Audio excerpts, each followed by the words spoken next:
Hello everybody, welcome to the United Stand, welcome back to the Ads and Ricky show. We're back outside Old Trafford, just topping up the tan. Rick, it's warm in it at the moment outside Old Trafford. It's absolutely roasting, mate. It's warm.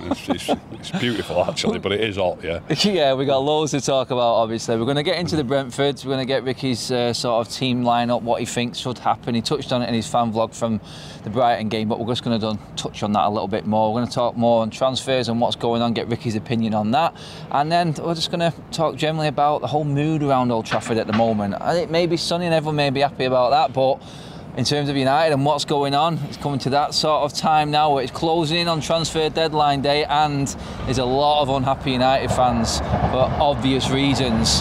Just as that train goes past there, Rick, how you doing, mate? It's like being abroad right now, mate, isn't it? This outside Old Trafford. But other than the football, you good? You well, mate? I'm good, mate. Yeah. Good. I mean, you've seen all the stories, you've seen everything going on, you've probably heard a lot online and everything about the fans not being happy, transfer speculation, this striker, that striker, this midfielder.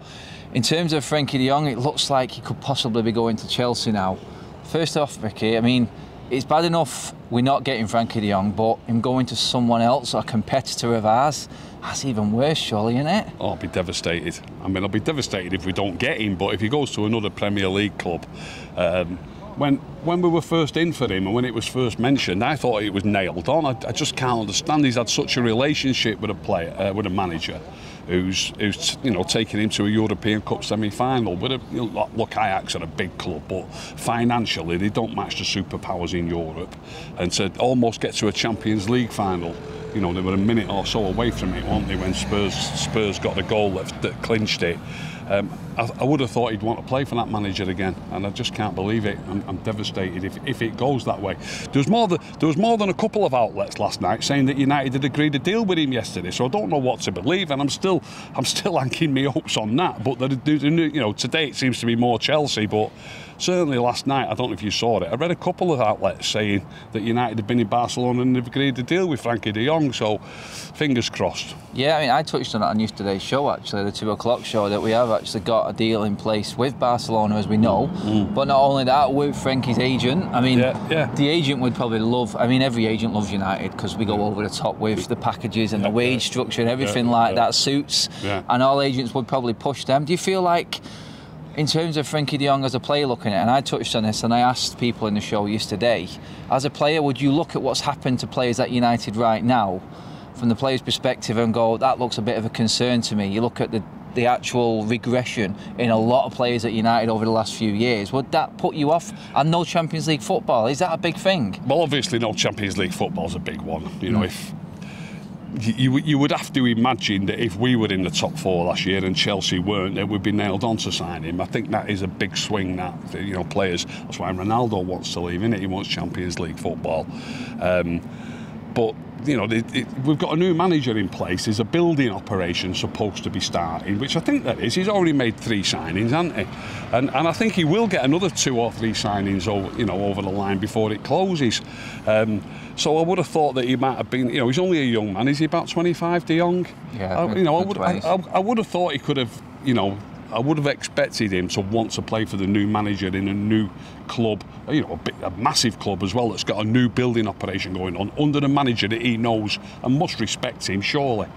New projects, like you said, could be the start of the new Manchester United, but we say the new Manchester United, every single year we get hope that there's going to be a different structure as such in place, and we're actually going to take the transfer window seriously and have everything in place. My issue with it all was, and I was there on pre-season, I asked Ten Hag, is it a disadvantage to you that other teams have got their players in place and are integrating them into the team in pre-season, and he comes across as a disciplinarian, he's organised, he's regimented, he knows what he wants, and he wants players in early.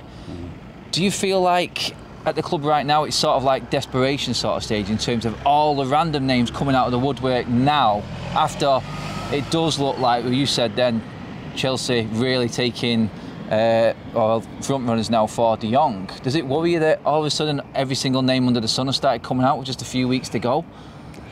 it's a little bit worrying, but you've got to ask yourself, are they just names that are being bandied about by the media? You don't really know for sure that United. I mean, I think it seemed pretty concrete that they did make a bid for Arnautovic. They definitely made a bid for Rabiot. That looks like it might happen. So I'm not too sure that all these names that are getting bandied about, that the club actually are interested in them. Obviously some of them, but not all of them. So I'm not convinced that it's quite as bad as that, to be honest. Yeah, in terms of how the club is run, I mean, are you one of these that would like fully trust in the manager picking the players, or would you want that recruitment team above him, like City and Liverpool have got? They pretty much pick the players for Pep and Klopp, respectively, in terms of how they play and what suits their system. That's their job. As that system's implemented through a season, they know what players would suit. They then go out and scout them, and they tell the manager which ones are the best. Would you be more for that, or do you, on the line of like trusting the manager in who he wants? Yeah, the situation we're in, I would like the manager to have full control. As in right now, though, like as first season in, first summer, and then probably build something from there. Well, look, he's already. You know, it's not like he's come into the manager's job and he's not been a manager before. He must have been looking at players. I mean, this left back that he signed, you know, he's signed from the Dutch league. He's obviously had his eye on him. You'd have to imagine, I'm 99% certain that he is the manager's signing. I doubt very much that United had their eye on that player. I think that's the manager's signing. You know, Eriksen's a no-brainer. He's a top-quality player, and he has played for Ajax before. That was a no-brainer, really.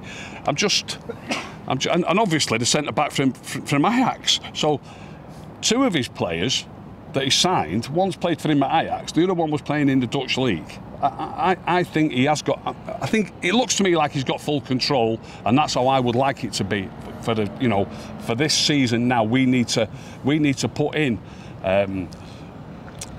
A bit of a competitive edge. We're not even competitive in so many games, and we need a manager to just get us a little bit better in certain positions, a lot better in one or two positions, a little bit better in another couple of positions, and we'll be competitive in games. I mean, we got beat 2-1 by Brighton at the weekend.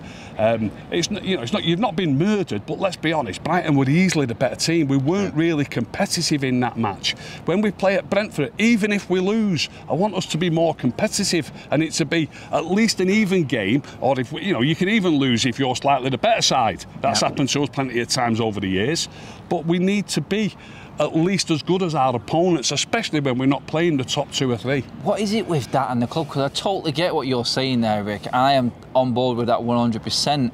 We don't seem to work as hard. Is it like it's like an arrogance within ourselves at the moment, like you aren't as good as what you think. I don't know where that message is coming from, and I know what Ten Hag is about. We all know how he is. We were in 2 weeks earlier before anyone else working on fitness. Well, when it comes to that game, we just don't seem to work as hard as a combative unit. Yeah. And that's like what you're saying there. It's like, as a whole, we could maybe make that the front forward players work better as a unit, and then sort of try and bring the team together slowly but surely. But that's what he's got right now. It's sort of just getting by in these first few months and getting points on the board more than anything. Yeah, I'm not convinced that they're not working hard. People say they're not working hard, but sometimes there's just a massive big gap between the defenders and the forwards, or the midfield and the forwards. You said they're working hard as a team. There's too much of they're not organised. I think it's that they're not organised rather than not working. When a player like Bruno or Sancho is right up the field and we lose the ball, they do get back, but there's such a big gap between the defence that it looks like they're not getting back. But they can't run whatever it is 80 metres in 8 seconds. It takes longer than that, so they can only get back. I'm just not convinced that it's the work rate. I think the gaps are too big, and the organisation isn't enough. The team needs to be more solid, like a unit, moving up and down the park together in unison. Yeah, that's it. It's like working harder, but together. Yeah. Like you said, then it's like Bruno puts more miles in than anyone else in any team in any game, but it seems like wasted energy. It seems like he's not utilising what he is good at, which is that. And Ten Hag would love that type of play, and it's why I think he's in the team at the moment, because like a few, he is completely out of form, but his work rate is there, so it's sort of utilising that and putting it together with everyone. I'm with you on the team. It doesn't seem to work combatively as a unit. It seems to be all mix and match, and that's probably you could expect a little bit of that. New manager, new system, it's going to take time, but like you said then, totally with the combativeness. In terms of making that stronger and better, the midfield area, now you touched on it then, like Rabiot could be coming in. That type of player, he's notoriously, he's well known for having issues off the pitch, problems within dressing rooms. That type of player for you, are you sort of looking at what he can bring on the pitch more now, or how we sort of go in the wrong direction with the sort of character that he is off the pitch as well? Because we do seem to be having a lot of issues there more than anywhere else as well. That is a bit worrying. I'll be dead honest, I don't know a hell of a lot about his issues, but I am hearing people say that he's got these problems and he's a bit of a, maybe not this phrase, but a bit of a bad egg in the dressing room or in training or whatever. If that's the case, United need to be very careful. But looking at it as 11 players on the football pitch, I've got no doubt in my mind that he will make us a stronger team. So whether that's worth the balance, I don't know. Who's coming out for Rabiot if he comes in? Because say, for instance, you're looking at the obvious two positions, which is Fred and McTominay. Which one is it for you, mate, that works best? Definitely Fred. Definitely Fred, yeah. He's not big enough. I've said this for years, Adam. He's not big enough. He's not strong enough. I know McTominay gives the ball away a lot. A lot of people are on McTominay's case, but Fred gives the ball away a lot as well. Plus, he's not big. You know, he gets knocked over too easily. Rabiot's 6 foot. I've looked it up, by the way. Rabiot's 6'2". That doesn't surprise me that he's looking at somebody bigger. Do you know what I mean? And I think McTominay and Rabiot. When I say McTominay and Rabiot as a pairing, we might have to play Eriksen a little bit deeper to get him into the team. I wouldn't mind Eriksen and Rabiot. Do you know what I mean? No, but I think people will be surprised, the people that are slating McTominay in a minute, I think they'll be a bit surprised about how much game time he still gets this year under this manager, like he has under the previous managers. There is something there in that, totally, and I still can't fathom it, but who am I? I'm just a fan looking in from the outside. The managers are the ones that pick these players. You could argue that point with Maguire, to be honest, as well, with the amount of centre-backs we've got, but that takes us on to Brentford. We talked about the combativeness, we talked about the unison within the team and how we work best as a unit. For you, Rick, your lineup for Brentford and how best we can compete against them with the players that we've got? I'd keep the same back four, but I'd only keep the same back four. Luke Shaw stays in? Oh, without a doubt. Without a shadow of a doubt. You don't want to see Malacia in that? No. A lot of people did go in on Luke Shaw. He did have a bad game, to be honest, Rick, against Brighton. Would you still give him more time? Yeah, he wasn't that bad. I've watched the game again. No, Luke Shaw. Look, there's a number of cross-field balls that he just controls it, and he gives the ball. People don't see little things. He takes it down quickly, he passes it quickly, and he sees the passes in field. He sees the passes down the line. I can't remember if it was Bruno or Rashford. People talk about his pace, but try and find it if you've got it recorded. There's a ball on the left wing, 10 yards inside our half, and he knocks it towards the corner flag. And their player is red hot favourite for it. And Shaw puts the afterburners on and goes past him and beats him to it like he's not there, and turns back, and then we keep the ball and he feeds it back in. Yeah. Luke Shaw didn't have such a bad game. By his own standards he might have done, but he's a top player. It'll be a long time. It'll be a long time, I think, before Malacia can take Luke Shaw's place. I'll be staggered if he drops in. But you're willing to let Malacia come in, and if he does impress, you're happy for him to stay in there? Well, the thing is, you're trying to win points in the Premier League, aren't you? You've got to try and pick your strongest team. And, you know, when does he get a chance to impress? If that happens and if Shaw keeps playing, he might get a game in the League Cup, he might get a game in the Europa League. But you can't just... At this level, when you try to nick every point you can't just say, oh, I think this player might be better than that player, let's put him in. You can't just do that. For instance, Shaw isn't fit, Shaw's got an injury. Shaw's not fit and he plays well. It depends how he does. Yeah. Depends. I mean, I've watched him a couple of times and he's a good player.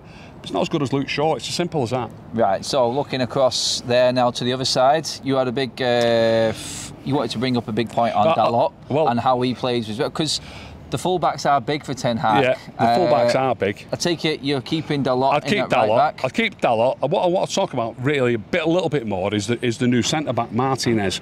Obviously, these are going to play quite a lot of high balls and they take long throw-ins as well. Did cause us problems. Do you know what I mean? Both games. Could cause us problems, and you know, he's obviously a quality player on the ball. His passing is fantastic, absolutely fantastic. But new players, they tend to get a bit of a free ride. He did a couple, like he lost the ball on the halfway line and dragged his man down and got a booking, dallying on the ball a little bit too long. Yep. Then he pushed Welbeck over in the box. It should have been a pen. Invariably, they book somebody who gives a penalty away, by the way, and he was already on a booking. It might have been a red card, that, as well as a could have 9 men. Could have, yeah. Do you know what I mean? So I think like Lindelof's the person who's lost his place. I think if Lindelof would have had the game that Malacia had at the weekend, I think everybody would be on his case about Martinez. The 2 things that he did. Martinez's place. He would. I think people would be on his case. Do you understand what I mean? I do. Something that I've said many times on the show, many times, is no matter who your defenders are, they've all got different strengths and different weaknesses, and you will concede goals for different reasons. I've got no doubt in my mind that we will concede a couple of goals this season because Martinez doesn't win an header in the box, and we will probably concede at least 1 goal at some stage where he overplays and either loses the ball or gives it away. But you know, it's different reasons that you're going to concede goals. I'm going to try and guess your midfield now, mate, and tell me if I'm wrong. I'm going to make a bit of a Just getting back to that, sorry. Matt, I will keep him in. He's his new player. I will keep him in. It's a bit of a risk, though. It is a risk. So my back 4 will stay the same. Yes. But it is a risk with Martinez. Got you. Right, OK. I'm going into midfield. I'm saying you're dropping Fred and you're bringing Eriksen further back. Yeah. I'm guessing you're also going to bring in Donny van der Beek. Am I right in there thinking? I would bring him in, but I would keep what we've just spoken. So you'd keep McTominay and Eriksen? We've got to keep McTominay this weekend, despite how he played last week. He's 6'4". He does win headers in the box. He wins headers in his own box. He might not have done it at the weekend, but he wins headers in his own box on many occasions. He was winning some in the opposition box. And in the opposition box. But this weekend is more important in our box. You know, they're going to be putting in, like I've just said, they're going to be putting in long throws. They're going to be putting in, you know, deep crosses. We've already said that Martinez is going to be playing, 5'9". We don't really want another. His height is going to be handy. I think McTominay has to play, especially if Martinez is playing. Right. Okay. So going forward into midfield, Donny van der Beek, you would play instead of Bruno, I'm guessing. Yes. Yeah. I'd go McTominay and Eriksen. I'd go Van der Beek at number 10. When he came on at the weekend, little touches, he just sees the picture quicker, I think. Gets it and gives it. Sees the picture quicker, and I think the football will flow better if he plays at 10. Yeah. And another dead quick one on that, by the way. I heard the manager in a pre-season match conference where he actually said, somebody asked him what was Donny van der Beek's best position, and he said he does his best work behind the striker, i.e. number 10. Yeah, I think we've seen it. We've been playing 5 and 6 men forward in games as well, that we could see a variation of all these players up there. But guys, obviously, get your comments in as well about your team. I want to know what your team lineup is going to be for this game. See if you agree with Ricky, see if you agree with myself. The front three, Rick.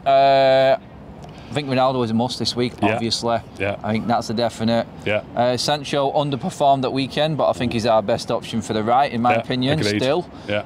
Rashford was terrible again at weekend. Is Elanga making a return for you, or maybe someone else? Or which way are you going with it? I would definitely give Elanga the start. And I'm really impressed with what I've seen of Garnacho so far. He's pushing, isn't he? He's only 18. I would have Elanga playing on the left. I would have Garnacho on the bench, and if I have to replace Elanga, it won't be Rashford, it'll be Garnacho.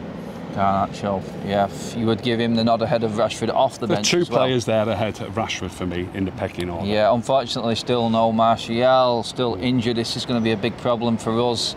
I mean, out there right now, Rick, from what you know, watching football, we need a forward. We've been linked with a few names right now. To finish off with, is there a striker there that you think could come in and complement Manchester United right now? It's difficult because we don't know what's going to happen with Ronaldo. Right. So if Ronaldo goes, it could be Martial and this new player.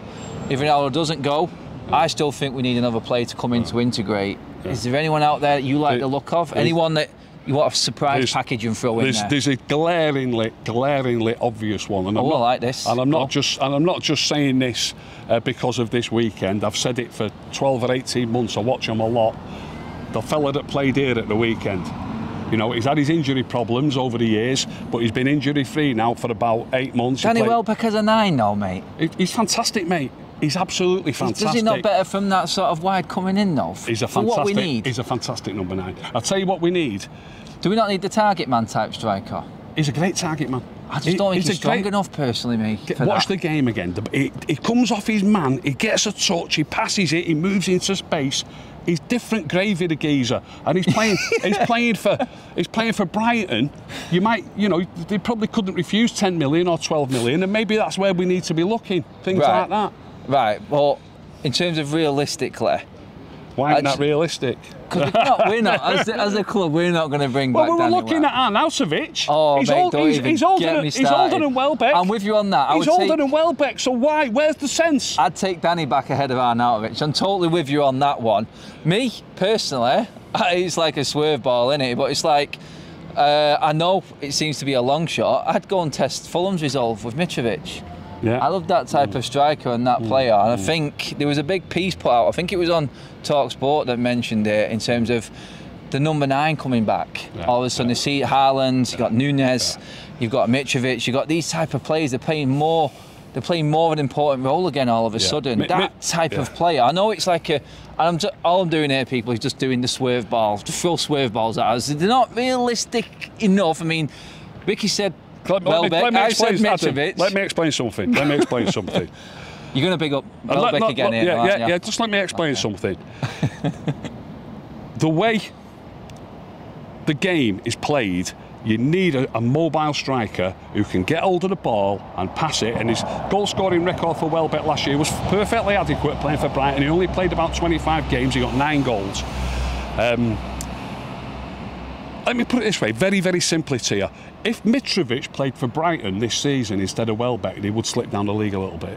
I don't think so. They would, 1,000,000%. I don't think because they would. it's about that build-up play. They're not going to create. I think Mitrovic is good at the build-up, He though. is, but he's not as quick. He's not as quick. His touch isn't as good. He doesn't get around people. This is the difference in striker that I think. Brighton are still going to be 8th or 9th this season. I know exactly what you mean. Danny, they might finish above us. Yeah, mate, 100%, mate. I'm totally with you on that as well. I just think Welbeck and Mitrovic are different players. Completely different. I think we've got slicker movement players in the team. I just think we need that different striker. That's why I'm bigging up a Mitrovic type, because I don't think we've got that character of striker. Let's just put it to bed, this, because we ain't going to sign any of those 2 players. But in my opinion, it's about the movement and the slickness, getting yourself into spaces, receiving it, passing it, getting yourself in the box. Welbeck is absolutely superb. He's one of the best strikers in the league. Welbeck is one of the best strikers in the league. Without a shadow of a doubt. Brighton would not have finished 8th. But did he finish 9th? They wouldn't have finished anywhere near 9th without him. Nowhere near. Nothing to do with the likes of Basuma's superb performances. You've got good players all over the field, but number 9. It's such a vital position on the pitch that you've got somebody that can get hold of that ball and let your team get up the field. His performance, he plays like that all the time, by the way, and everyone's raving about him the pundits this weekend, raving about him. He plays like that all the time. Let's move on. Let's move on. To be honest, it's the best way to finish the video there, to be honest, guys. There's no other way to go from that.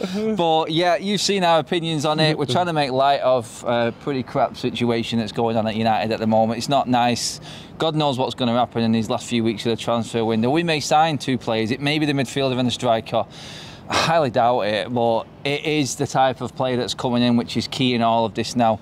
Get your swerve ball strikers in. That's what we're going with this one. Just a striker. Anyone you would just want to throw in there, just to think, you know what, just from... Can I just put something in there, something Adam? different. Sorry to interrupt.